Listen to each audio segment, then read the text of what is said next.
Clean hands, dirty water.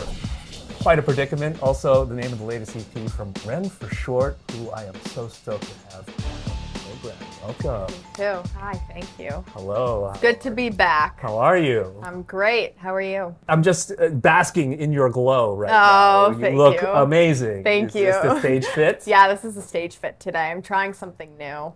So, As opposed to? kind of just, I did a lot of I would just not really think about my stage outfits before because that's how I live my life. I don't think about my outfits and I just go on that way. And it was like, that feels like super authentic to me to go up in jeans and a t-shirt or go up in I once went up in a jumpsuit I bought from Primark and I was in Leeds or something and it didn't look good. And I was like, you know what? This isn't, it doesn't have that, It's not the artist. Yeah, so I rethought it and I thought maybe it's fine to be a little uncomfortable sometimes. Interesting. So what is the inspo then for the fit?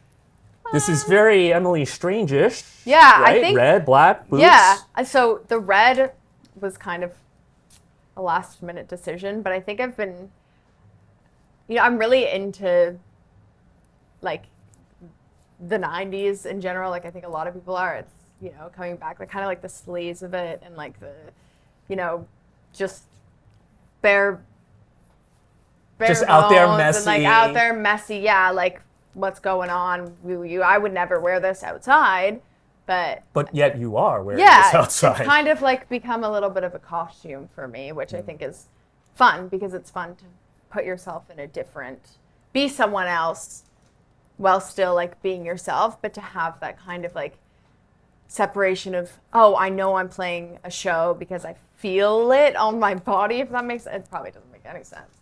But no, I get it. It's as if you're putting on something that will embody the music in which you're going to present to people. Almost becoming a character or something. Yeah. But I'm still me. Is there a stage persona that goes with this? Is there something that is a different side of Lauren? I think I inherently just perk up a lot more when I'm on stage because I genuinely really enjoy being on stage. I think this energy comes from I don't know where, because on a day-to-day it doesn't exist, but when I'm on stage it's just it's that dopamine. It hits me, yeah. And the cheers and that exactly. Self, I don't know, not validation, but just just being so in your element and doing what feels so natural to you, I think is always going to be where you're most comfortable. And so I think I definitely feel most comfortable and most empowered when I'm on stage. Didn't mean to get so deep right off the bat here. I know, I really took that. This is really insightful. I was about to say, I'm glad you're here. Yeah. You obviously are on tour right now at the time of this filming. I am. In support of new music. Yes, I am. Which is just amazing. Yeah. You went through a lot of personal things as well, which you wrote about. Yeah. Right? Yeah. And I want to start with our last meeting because it was literally days after your 20th birthday. And you were very, very, scared and also not eager to looking forward to your 20s. Yeah. And here you are. Early 20s. Yeah. 22 is a year where a lot of people really start to figure themselves out and learn things. And you wrote this material in which you've gone through a few highs and lows in life. First of all, how's life as 22 now? And when you look back at your 20-year-old self, ready to puke at the thought of being 22. Yeah, I still have that issue every year on my birthday, but I think it's just tough sometimes, the idea of there's something, it's such a blessing to get older, but you also have to be oh my god, I'm getting older. That means I'm not I have way more responsibility. You're not that ingenue. You're not that little prodigy anymore. Exactly, yeah. So that's definitely very weird, but it is a beautiful thing. And as the years go by, it just I get scared to get older, but I also feel very grateful, and I feel it's one more year of doing what I love, and that's really a cool thing, and it's a cool perspective. And I will always cry on my birthday, and that will never change. But Okay. It's getting easier. Okay. For sure. That was a scary year, though. Yeah. Wait till you turn 85. You might be thankful that you're 85. That's true. Maybe. That's what I hear. Yeah. I mean, from 85 years. I'm not there. Yeah. Unless I'm a cyborg of some sort Yeah, that you don't know about, that I don't know about. Yeah, that would be pretty cool. That would be pretty cool. But it's really interesting, not only personally, but also career-wise too, because you were obviously on the come up during 2020. Yeah. You worked with a lot of well-known names and so forth, and your dream label. Yeah. And then things took a shift. Yeah. As well as the personal. So what was that like navigating both of those things simultaneously? Yeah, I think there's a lot of things that I have come to realize that are completely just out of my control. And, I think sometimes what you think is your dream isn't always true. Like, things change, your perception on things change, and that's not to say that, like, I'm not so grateful for, like, everything and every single part of this journey, but I also think that it's important to, like, protect yourself and your health and just kind of do what's best. You're not the first, you're not going to be the last. Yeah. In that situation where you're like, okay, things are on the come up and you feel really confident, and something like that gives you more confidence. Yeah. But you seem to be the type that was still kind of level-headed. You weren't walking around like, hey, look at me and so forth. Yeah. Right? Yeah. Did you get back to Lauren in her bedroom writing these songs? Or how much of it was collaborative going into the studio, let's make a song? Because there's a difference between the two. Yeah, I think it was definitely both. I've always kind of like ran on both, a little less during the Dear Amelia era, because it was very much, we're in the studio for this amount of time, let's just write. And now I kind of just do it more on my own in my room, or just on my own with Jeff, who's a producer I work with, and feel like it's been working for us, which is good. And yeah, just gonna kind of keep doing it that way. The sonics of it are mostly embedded in acoustic and guitar, singer-songwriter. Yeah. Except for Getting Over You, which you played for us. Thank you. Yeah.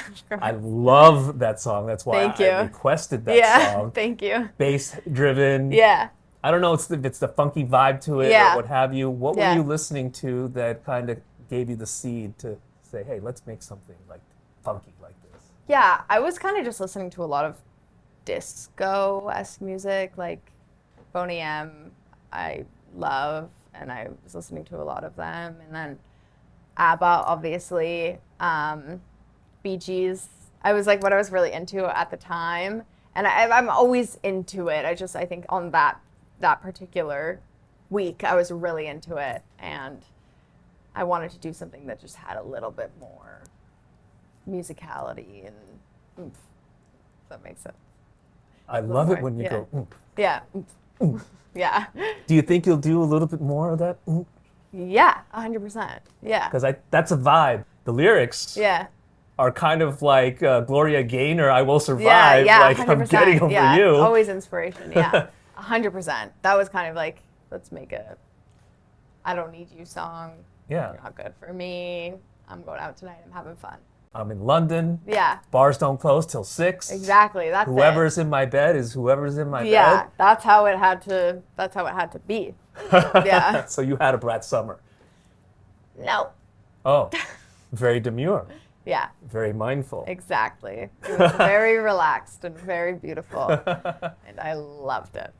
I can imagine that this is kind of where you're going. Do you think that this will lead to another collection, like another EP that's a sister EP, or kind of? Yeah, I think, that's kind of what we're thinking now. And then I'm writing for a bigger thing right now, which is exciting. Bigger thing? Yeah, a bigger thing. Ah. Yeah, so, yeah, kind of just going for it, doing the thing, and just I'm feeling good. I like how you referenced, Paris Made Me a Man as the inspiration from, let's just say Van Gogh. Yeah. Yeah. We are not Parisian. Yeah. Van Gogh. I'm not Dutch at all. Not an ounce in here. But you said Love that Dutch people, regarding that song, you were going down this rabbit hole, going through, I guess, all his works and his life. And once you get obsessed with something, you start researching everything and whatnot. So what are you researching now? What is your obsession at this moment? And do you think that may lead to something? I think my obsession right now is getting through this, getting this tour going smoothly, because we had a couple hiccups at the beginning. But when I have bus explosion. Yeah, when I have a second to just sit back, I'm really into long ice, I think it's called. I actually don't even know what it's called, but it's the ice that's still frozen from the ice age and the things that are trapped in it. They've uncovered a bunch of crazy stuff. They've uncovered mammoths. They've uncovered Siberian, or saber-toothed tigers, and all this crazy stuff. For the meat is actually fresh enough that explorers have found it. But along with that, there's a bunch of old diseases that come out from that have been frozen, which is terrifying. So I try not to think of that side, but it's really cool how preservation works. So I think I'm a little bit into preservation right now, and especially, natural earth-made preservation. Interesting. Ice. Yeah. Interesting. Are you into cryogenics? Have you done cryogenic therapy to try to? No, I haven't. Increase your longevity? I haven't. I'm not concerned about that. I'm when it's my time, it's my time. That's cool. But, all right. Yeah. I don't like being cold, so. Who knows? Well, you are from Canada. There is that stereotype. That's why I don't like it, I think. Yeah. Well, I, for one, am thankful that you're still here. Yes, thank you. I would put you in a freezer to keep you going. Thank you. If need be. Yeah, maybe one day I'll get a huge freezer in Walt Disney. Yeah. He'll just be this head. Yeah, exactly. I know. In a jar. We talk, like The Simpsons. Oh, God. Yeah. Yeah. Great to see you. So nice to see you too. Thank you so much. Best of luck with everything. Thank you. It's Ren for Short right here on B-Sides. Thank you.